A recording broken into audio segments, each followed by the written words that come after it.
Hello, I'm Janet Miller, creator and writer of Friends on the Way, a catechetical program for the Catechumenate for children and their families.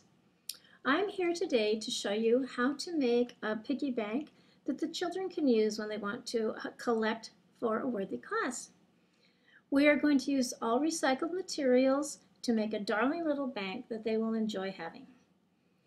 We start with a regular 20-ounce bottle that drinks come in, refreshment drinks, such as flavored waters. Get the bottle as stout as you can, not the tall, thin kind, but the one that has a little more body to it. The first thing that the children are going to need to do in order to make the piggy bank within your time frame is to paint the nose, because you're going to paint just certain parts of the bank, and when the nose is painted first, it has time to dry. So the first thing they're going to do is remove the cap. An adult can help them hold the cap while they paint. So an adult can hold the cap if they're making it with their sponsor or their parent. And then in the color of their choice, they can paint the little nose that they're going to use later. If you get that out of the way first, then your nose will have time to dry and your child can complete the project.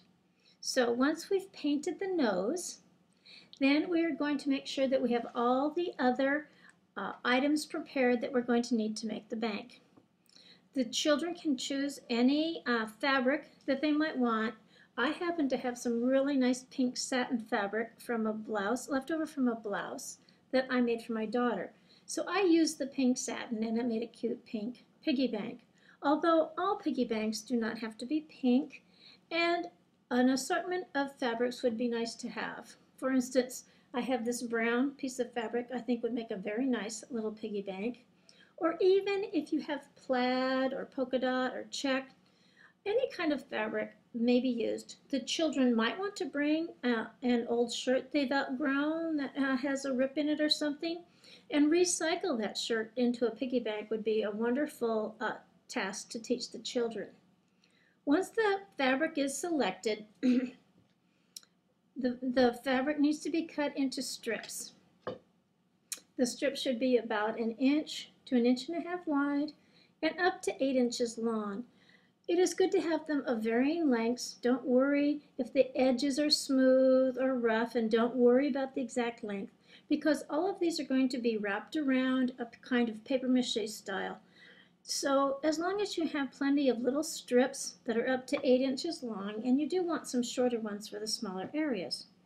So they're going to prepare their fabric strips with the adults helping will make the project move along smoothly.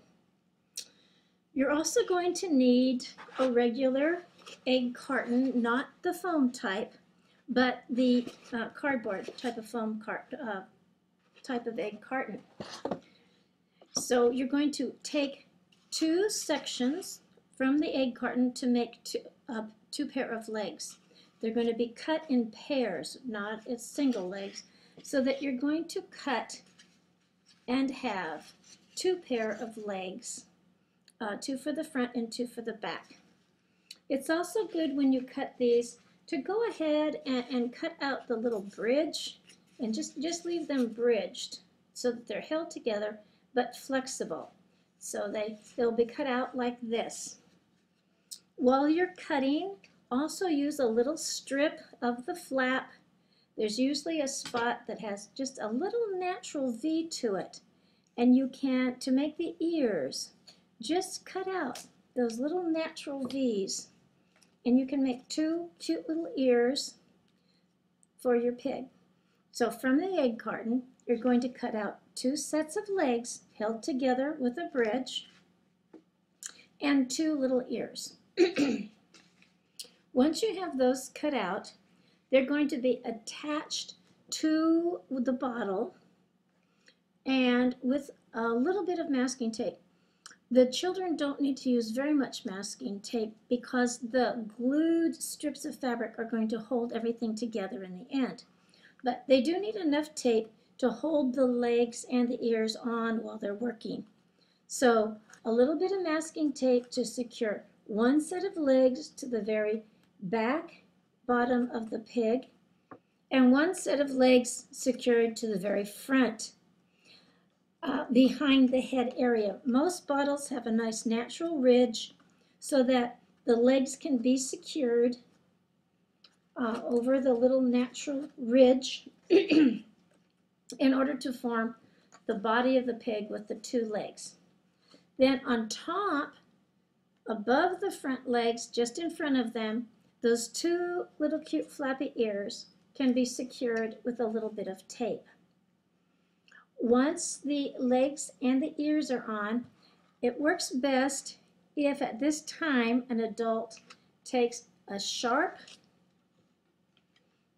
edge and goes ahead and punches a tiny hole, not too big or the tail won't stay in, but using a very sharp pointed edge, the adult punches a tiny hole for the tail.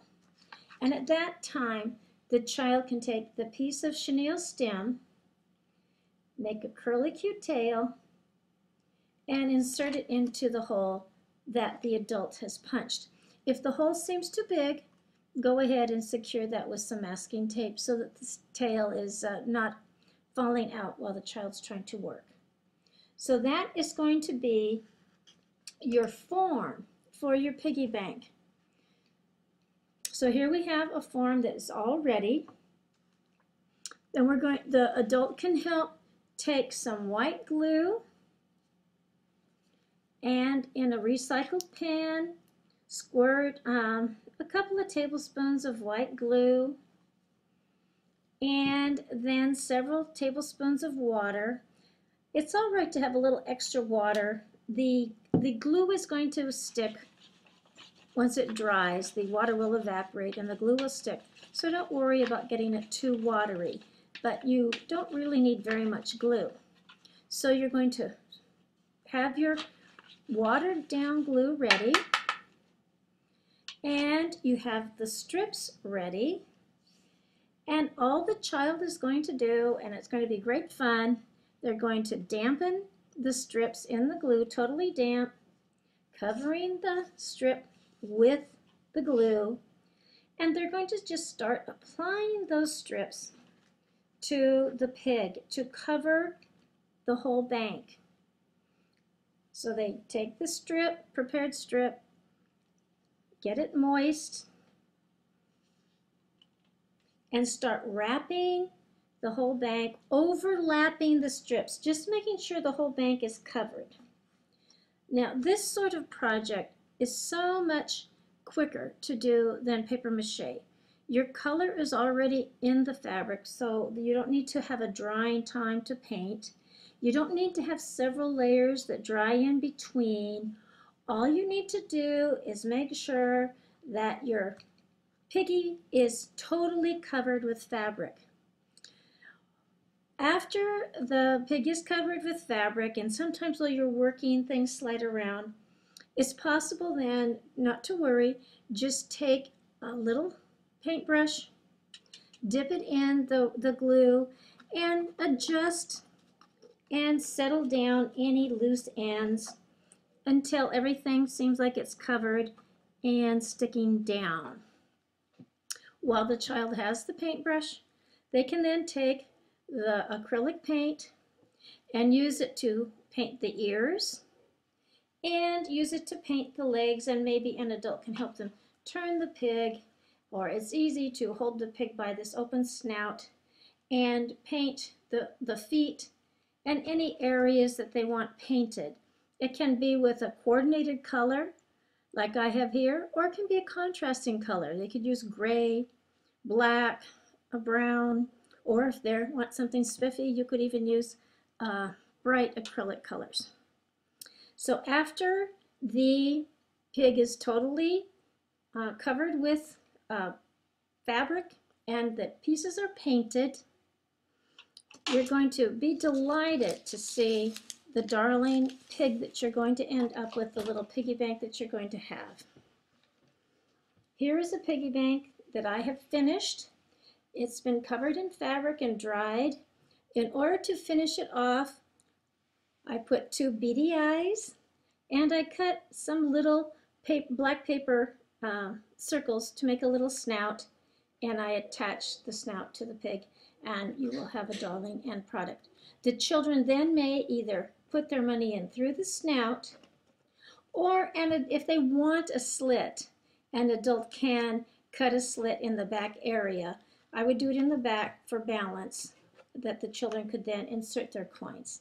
So I hope you enjoy making a piggy bank with your children and that they enjoy using it in order to contribute to those in need. Thank you.